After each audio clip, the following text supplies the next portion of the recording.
This November, history meets art and legacy meets light. The Black Canon collection is bringing its powerful exhibition, Art of the Ages, to the Epiphany Art Gallery in Garland, showcasing over a century of Black creativity, cinema, and visual storytelling.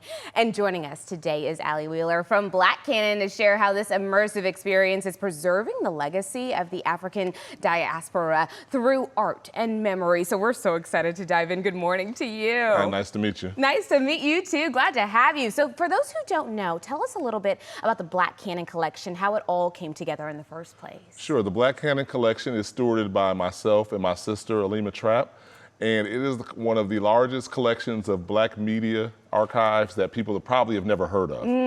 It started with my father, James Wheeler. He was a historian and collector, and he started collecting items when he was a young child in the 1940s, matter of fact, when he saw his first Black films in a juke joint that my grandparents ran. Wow. So This is run deep for you guys. Yes, he's been doing that. He did that his entire life, and upon his passing, he gave these artifacts to me and my sister. And we estimate we have about 40,000 artifacts that range from film posters, ephemera, magazines. We have about 15,000 albums and vinyl. So it's a huge collection. Yeah, it is. that we're going through. 15,000 vinyls, Yes. my goodness. Absolutely. Okay, so Art of the Ages sounds like such a moving and visual experience. So when people attend, what can they expect? Sure. So Art of the Ages is basically a sampling of what we have at the Black Canon. So it's going to walk the viewers through the exhibition from the years 1910 through 2000 and talk about how Black Americans were portrayed in the media. So whether that was advertising or film or in print, so we have many different items. Deep. Yes, absolutely. That's going to go deep indeed. Now the collection features more than 40,000 artifacts, including, like you said, films, photographs, vintage posters, and literally everything. We're even getting a look at those right now. How did this archive really come together? I know you said your dad was really heavily involved in that. Yeah, so he collected these items, and he was able to he had a small gallery in Detroit, Michigan. That's where I'm originally from. And he would have film screenings and put on posters, and that actually went to the Museum of Modern Art in New York in 1997. So with the original film posters. But when he passed, he had everything within storage units in Detroit and his house. So we consolidated everything into a huge warehouse that you've probably seen on the screen right now. So we're going through each box, trying to figure out what do we have. Good Lord, how long did that take? Well, we're just at the tip of the iceberg.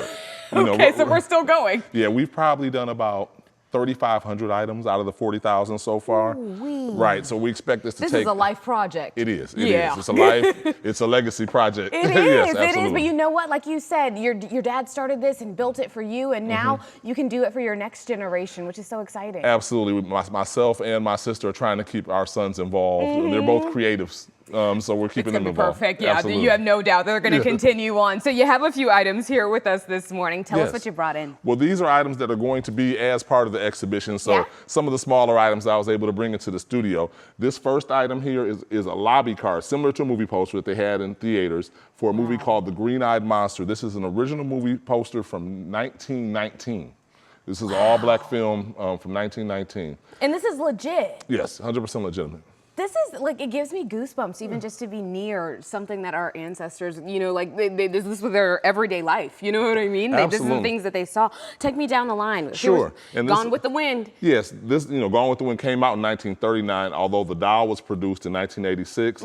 But this is Percy, who was portrayed by Butterfly McQueen in Gone with the Wind. Wow. Wow, very good. And next to it? Dorothy Dandridge. Many people know about Dorothy Dandridge. Many consider her the Black Marilyn Monroe. Yes. But this is her on the cover of Life magazine after she was in Carmen Jones. Oh my goodness. Was a very big picture okay, wait, is this Muhammad Ali and Superman fighting? Oh yes, I love this. That was a comic book they produced in the 70s, Muhammad Ali versus Superman. You'd be very surprised to find out who won that fight.